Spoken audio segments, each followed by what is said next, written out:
আসেন আপনাদেরকে রাজশাহীর একটা বিখ্যাত খাবার তৈরি করা দেখায়, সেটা হলো চাল কুমড়া কালের ডালের বড়ি। তো এটাই চাল কুমড়া, সেটা হতে এইভাবে কুটতে হয়।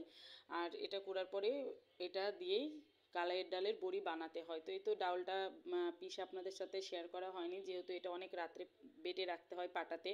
এক একজন এক একভাবে বাটে। তো এটা বাটার পরে এটা হাতেই সম্পূর্ণ ফেটতে হয়। ফেটার পরে বড়িটা বসাই।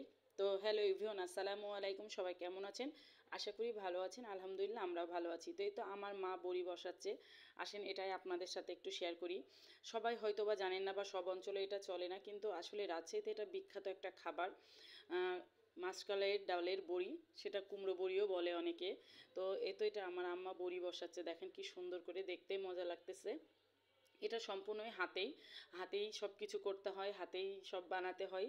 এটা বড়িটা শুকিয়ে গেলে আপনি যেটা দিয়েই খাবেন না কেন সেটা দিয়ে অনেক মজা লাগে, অনেক দারুণ লাগে। এটা মাছ দিয়ে খেতেও অনেক ভালো লাগে এই বড়িটা। তো কারা কারা চিনেন অবশ্যই কমেন্ট করে জানাবেন। আর আমার আম্মার জন্য দোয়া করবেন, আলামিনের আব্বুর জন্য দোয়া করবেন। আলামিনের আব্বুর শরীরটা আবার খারাপ। আলামিনের আব্বুকে ইন্ডিয়াতে নিয়ে যাব।